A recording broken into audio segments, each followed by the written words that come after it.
Welcome back to our next session, and it's a pleasure to welcome our friend and former colleague Nigel Kennell of the University of British Columbia, who again needs no introduction, having spent 10 years here at CYA before being allowed out for good behaviour on parole and fleeing the country.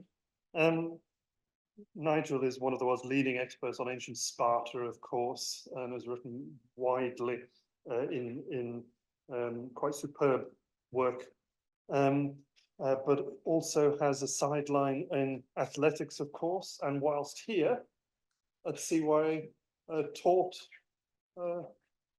this course that we have been talking about, sport and spectacle, that our Honor and Hal Ebgen also taught, and our colleague John Caravas, who will speak later, currently took over.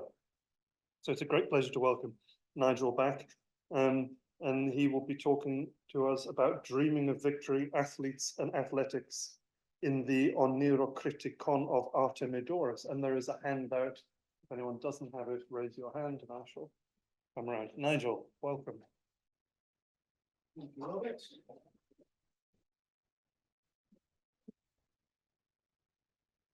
I'm doing this old school, so we don't have those pictorial things.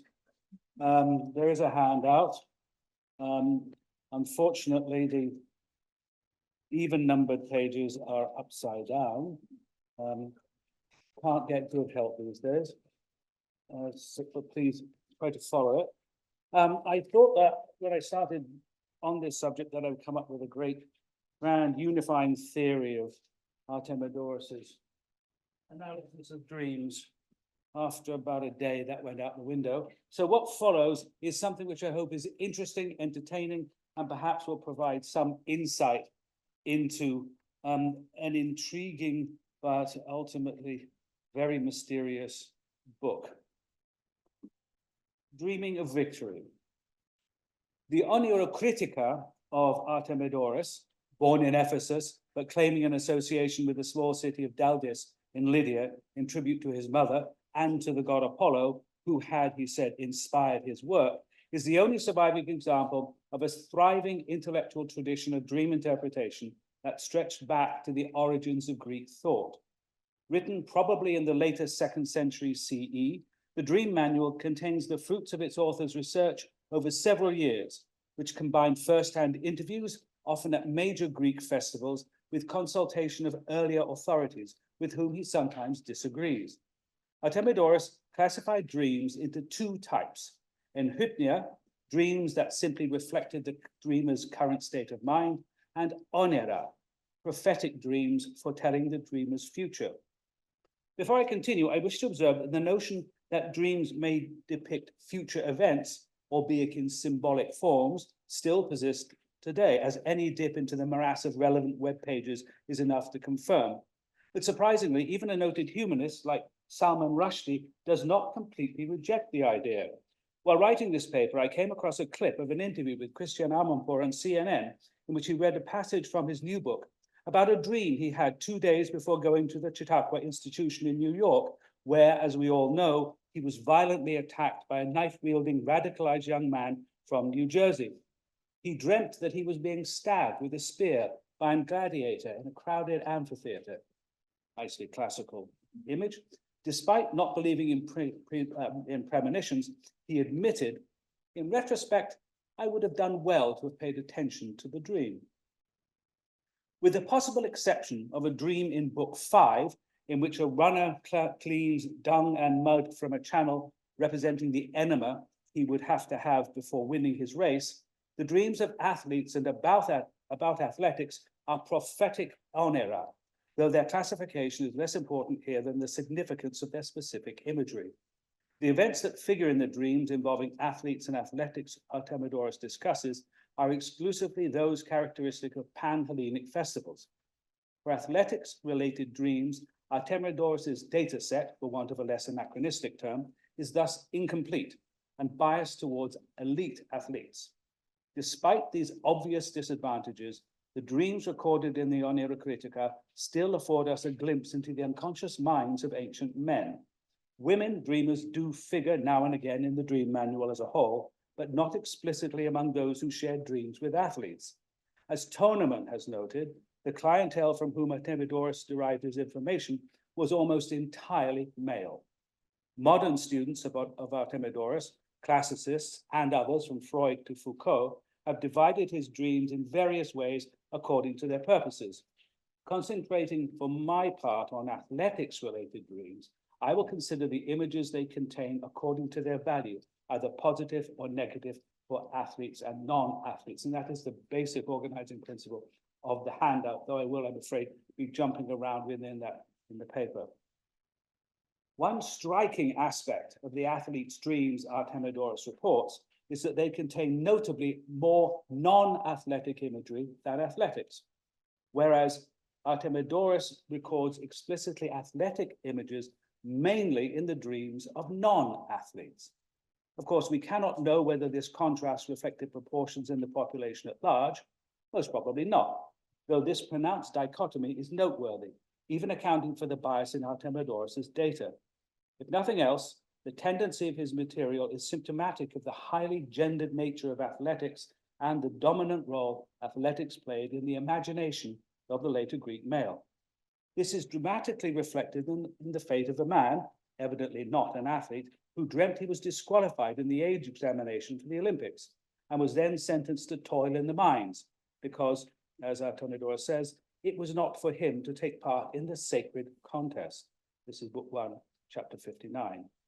The Roman sentence of damnatio ad metallas did indeed exclude the condemned from the sacred contest because it stripped them of free status to become slaves for life.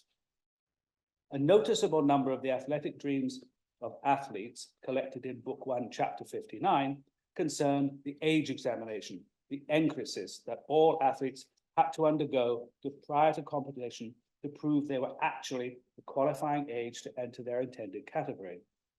Competitors in athletic festivals were divided into groups according to their age, usually boys, paides, and men, andres. Some places, though not the Olympics or festivals modeled on them, featured a third intermediate category, the beardless youths, ageneoi. In a society without birth certificates or any other generally accepted official documentation of date of birth, testing for age was based on a combination of oral testimony and physical examination. Pausanias recounts the stories of two young athletes who failed the age test. Phereus of Argos, first deemed too young to wrestle, was accepted into the boys' event in the following Olympics. 4 years later, Nicasilos of Rhodes failed the test for the boys' category because he was too old, judged to be 18 years of age, and had to compete in the men's category, in which, being an excellent wrestler, he won. This is Pausanias, book 5, chapter 14. The purpose of the enkrisis was to prevent adult athletes from competing in a younger age category. So dreaming of passing the enkrisis had no meaning for a child athlete, who unsurprisingly qualified, but was unlucky for an adult, since, as Artemidorus put it, the enkrisis is for children. Paidike ga he enkrisis, chapter 159 again. Presumably, an adult athlete who passed the enkrisis in his dream was judged to possess only the strength and ability of a child, which would have served him poorly in the adult degree. The enkrisis also figures in one of the 3 dreams that involve children wrestling with adults. The other 2 have general applications. For an adult, throwing a child in a wrestling match foretells the burial of someone, while being thrown signifies pointless toil, mockery, and illness. But for a child athlete, wrestling with an adult indicates failing the enkrisis, which may have meant that, like Phereus of Argos, the dreamer was thought too young to compete at all.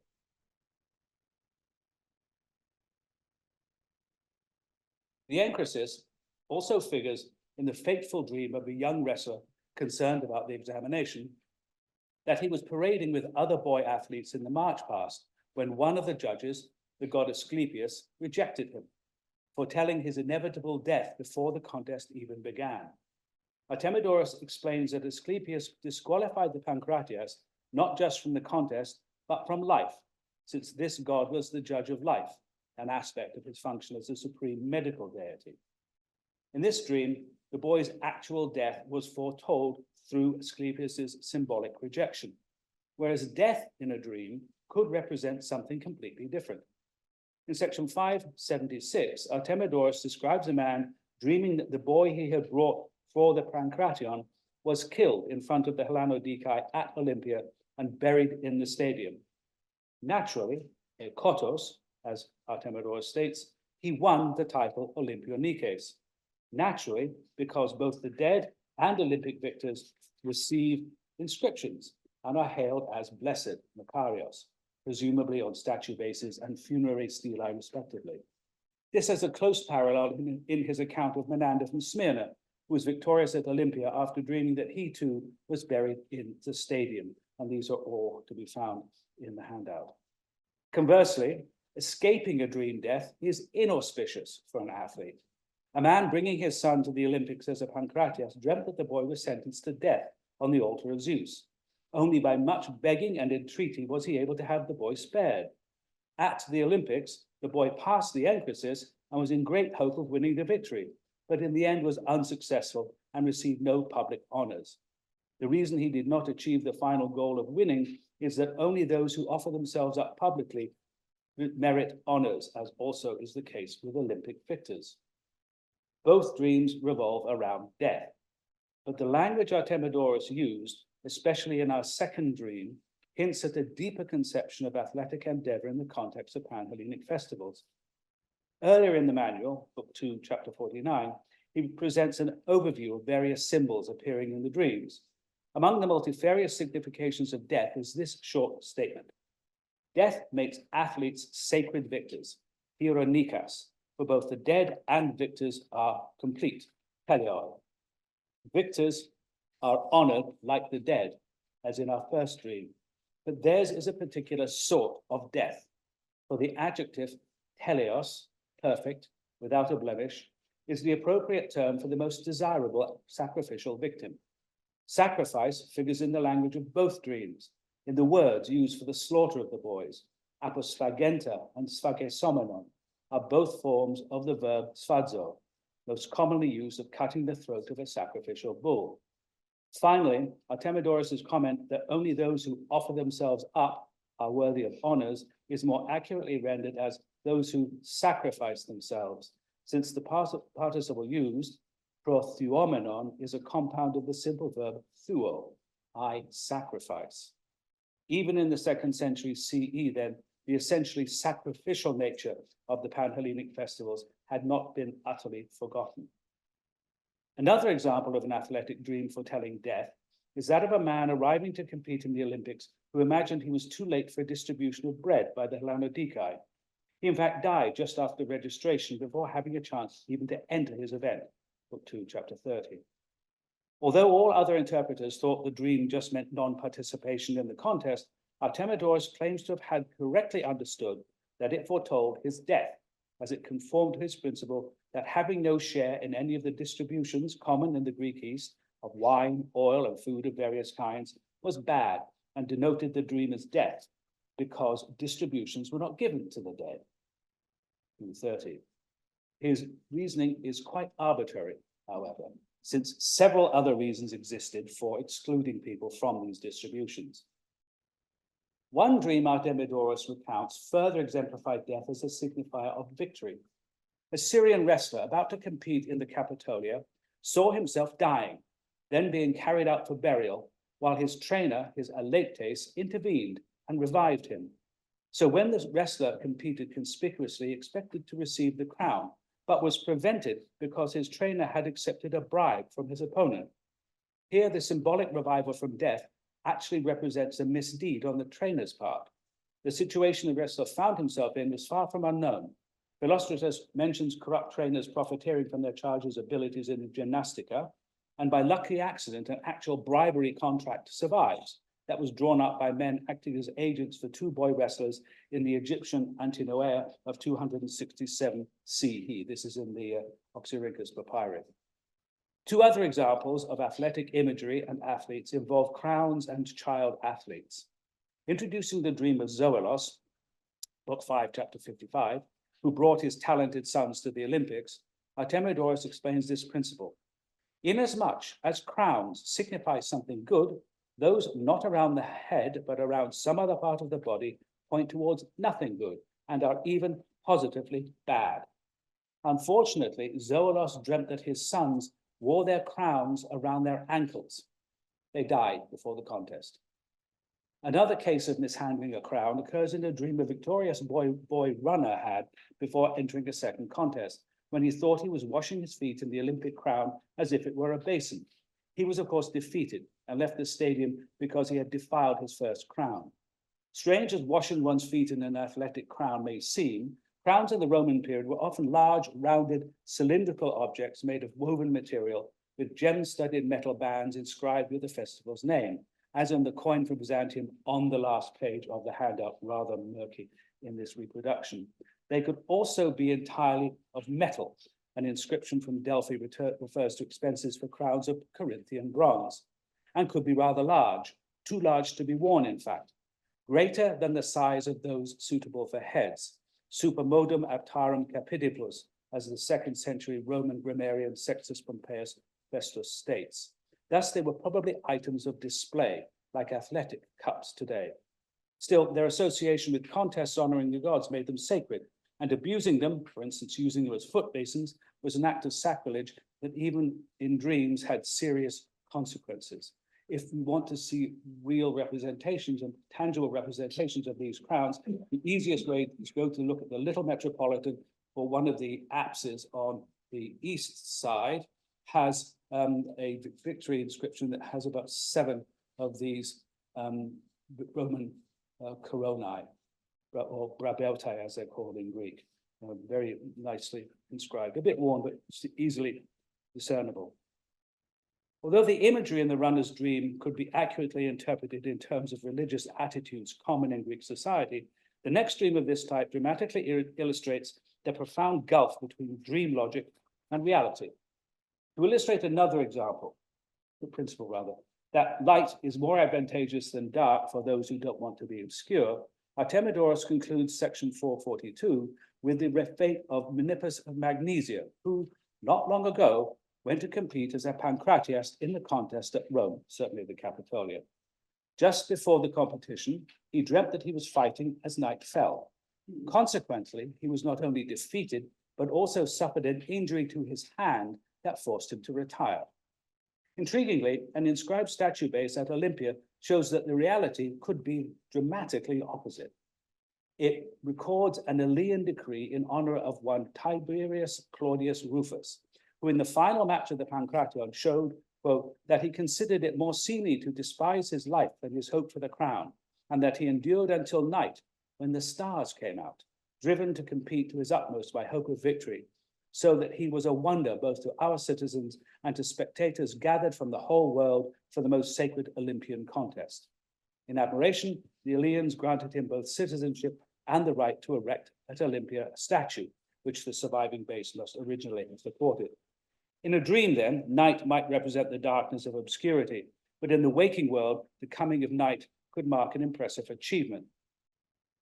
As I mentioned above, the dreams of athletes in the manual usually represent victory or defeat through non-athletic imagery, which they shared with non-athletes to a much greater extent than athletic images. The meanings of these latter dreams are too multifarious to be examined here and not really relevant to our topic. Interestingly, most examples of this type of athletic dream involve physical transformation, blindness, multiple heads, changing into a tree or a bronze statue, giving birth, producing milk, and self-castration. They fall into a type of transformation dream in which the quality of the change is important. Artemidorus outlines its symbolic interpretation in Book 1, Chapter 50. The athlete's dream of becoming blind shares with dreams already examined the idea that what appears negative in the waking world can mean the opposite in dreams, depending on the dreamer's athletic category. For an athletic competing in the so-called heavy events of boxing, pancration, and wrestling, blindness in a dream signified defeat, which Artemidorus frustratingly declines to explain. On the other hand, blindness is positive for runners, since the front runner in a race cannot see anyone ahead of him. Thank you, Robert. Several dreams involve assuming female physical characteristics. In the first book, at the end of a passage concerning children and birth, Artemidorus lists for various classes of people the meanings of dreams in which the dreamer imagines him or herself lactating. For non-athletes of both sexes, lactation had a wide range of meanings, both positive and negative. But for athletes, gladiators, and anyone engaged in physical exercise, it foretold disease, because Artemidorus and his contemporaries knew that the female body has milk, making it too weak for athletic activity. Two dreams in book 5 also depend on athletics being an exclusively male activity. In one, a dreamer dreamt that he gave birth to 2 black female babies. He later became blind, and his pupils went black and protruded. Beyond its representation of female incapacity, the dream's outcome depends on wordplay, since the word chore denoted both a young girl and the pupil of an eye. The contrast between masculine athletics and characteristic female activity is explicit in a Pankratias dream before his bout that he gave birth and was nursing a baby. Defeat inevitably followed, then forced retirement, for he thought he was taking on a woman's tasks, not a man's. Transformations might be auspicious for the dreaming athlete. Having 2 or 3 heads foretold victory in that number of events, while a bad omen for non-athletes, having feet on fire was advantageous to runners just before a contest, since, as Artemidorus explains rather simple-mindedly, they will run as fast as if escaping from a fire. 2 striking examples of transformation, book 1, chapter 50, and book 5, chapter 48, signify 2 different outcomes. An athlete who dreams of being transformed into bronze will be victorious, because victors receive bronze statues of themselves. On the other hand, an athlete entering the Pankration and wrestling dreamt both his hands had turned to gold.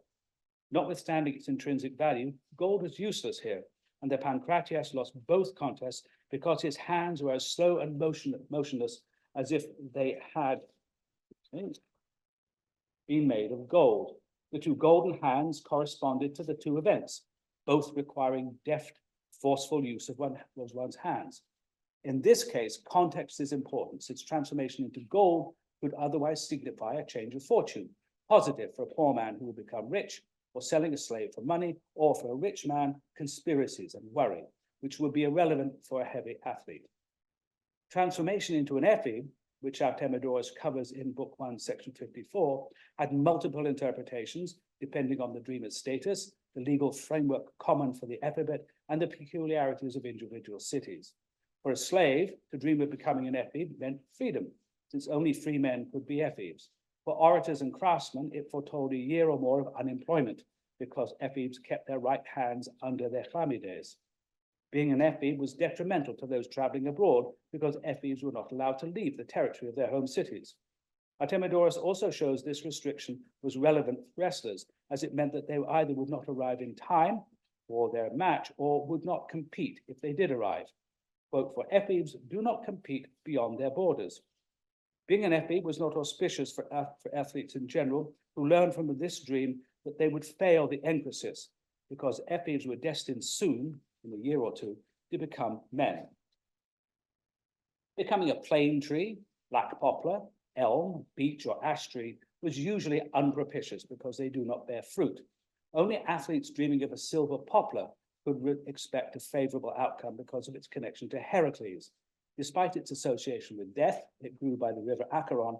The white poplar represented immortality, since Heracles wove himself a garland of it after leaving Hades, and crowns awarded at the Rhodian Haliea used it.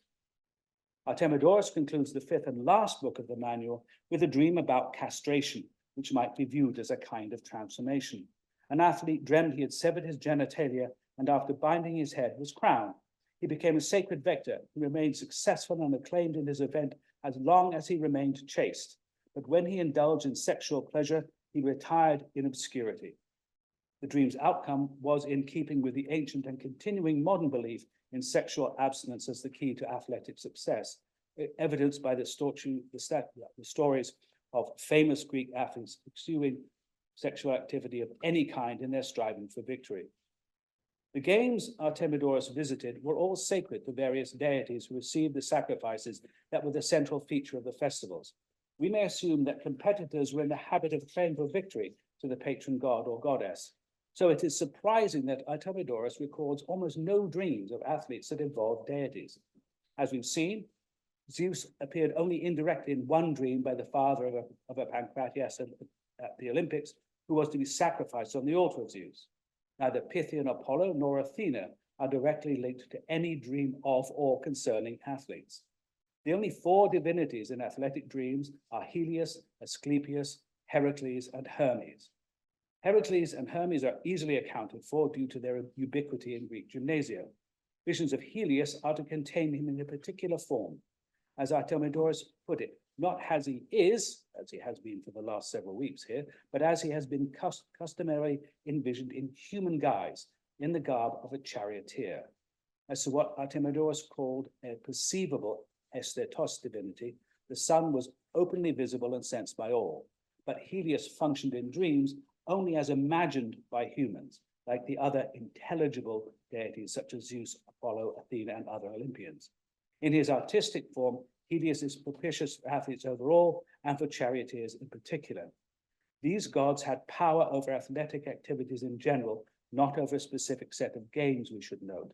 And Asclepius's function in the dream Artemidorus records is not contingent on his presence at the Olympics at all, but on his role in relation to medicine. Athletes active at Panhellenic festivals simply did not dream that frequently about the deities relevant to their event or festival, or at least that is the impression that Artemidorus gives us. One of the signal honors that accrued to victors in Panhellenic festivals was the privilege of a triumphal chariot ride into the athlete's home city, ending with an elaborate ceremony, usually in the Agora, where he would be awarded titles and privileges. Known as Aeschylasis, the event was highly prized and of course figured in athletes' dreams. The dream is something of an outlier among the dreams in the manual, since its symbolism is so transparent as to be self-evident. To drive into a city, Aeschylaunen, is good for an athlete, for he will be a sacred victor, Hieronikes. In other words, if an athlete dreams of driving a chariot into a city, he will be awarded the right to drive a chariot into a city. For someone suffering from disease, this dream meant recovery.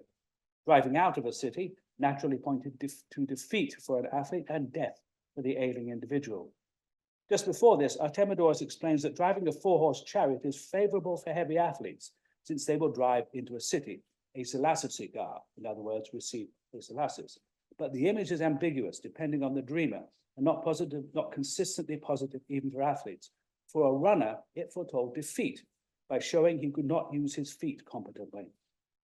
Artemidorus's work has often been viewed as providing precious insight into the collective consciousness of Greeks in the imperial period.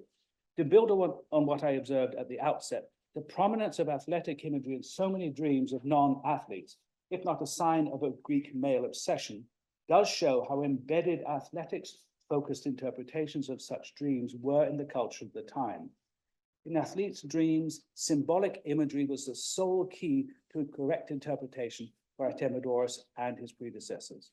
While athletic imagery appears in the dreams of non-athletes and foretells their immediate future, athletes' immediate futures were usually prefigured by imagery lacking any direct connection to athletic endeavors.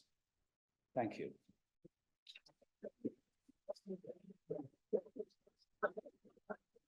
And you will notice the preponderance of heavy athletes who are dreamers in the dream manual.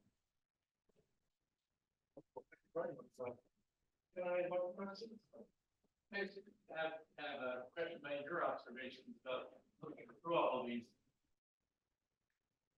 Did you notice, obviously you or other scholars have looked at Artemidorus's work. Do you see a pattern of, do positive dreams result in positive outcomes? No.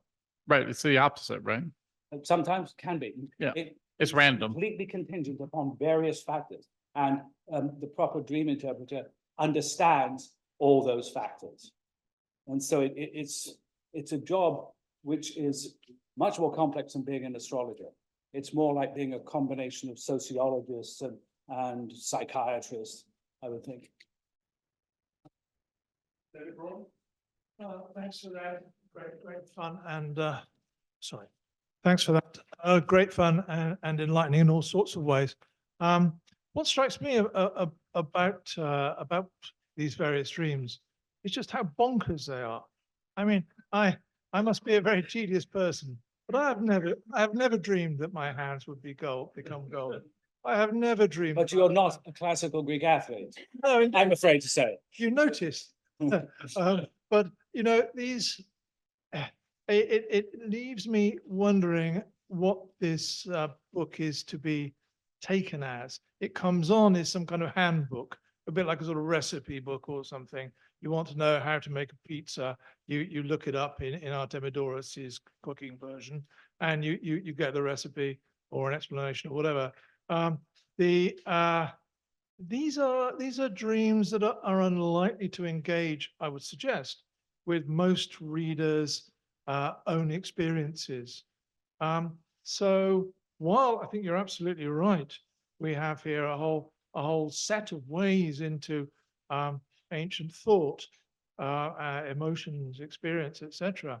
I just wonder how we're going to use this in the end, and I wonder how much some of this, at least, needs to be located with the many wacky works, if I can call them that, of this sort of period, Phlegon of Tralles, for example, and the crazy novel of Antonius Diogenes, which I happen to be working on at the moment, and a whole set of works which sort of waver between what seems to be serious science and wild comedy with roots in Aristophanes and so forth. Do you have any thoughts on that? It's a very general sort of question.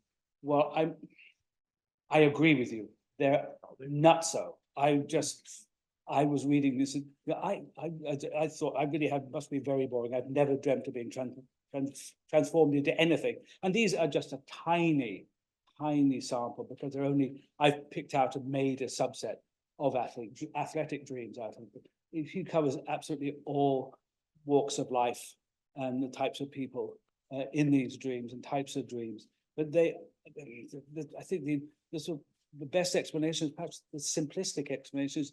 The sort of dreams you have are all dependent upon cultural parameters. We are not ancient Greeks. We simply don't have that culture. And this is a way of getting into their brains, as it were, but it's not a way necessarily of understanding what's going on in their brains. All we can say is what our own personal reactions are to these things. The small amount of work I did at the beginning on just doing some modern comparisons, I gave up because it was just too complex and wasn't really much scientific evidence for it. The ones that seemed to be just very quantitative. There was one that was very relevant, I thought, that compared the dreams of professional athletes to the dreams of Danish psychology students. Probably just because the professor was a professor of psychology, I suppose. And he found, amazingly, that athletes dreamed more about athletics than psychology students did. I didn't think that, but also he didn't dream about didn't tell what those dreams were. In what way were they about athletics? We could just say these people dreamed about athletics or didn't dream about athletics. But Artemidorus tells us more. And I must disagree with you. Artemidorus is deadly serious. This is, in fact, a manual. It seems to have evolved over time. And the last book or so is explicitly a manual for his son. It says, if you have a client has this, say this, be careful not to over-interpret it, do this, don't do that. So yes, it is definitely a manual. And I'm sure that Artemidorus would have defended its scientific integrity to the hilt. Thank you very much. Oh, yes. And if anybody wants to discuss it further, I've got the text. Thank you very much. Thank you.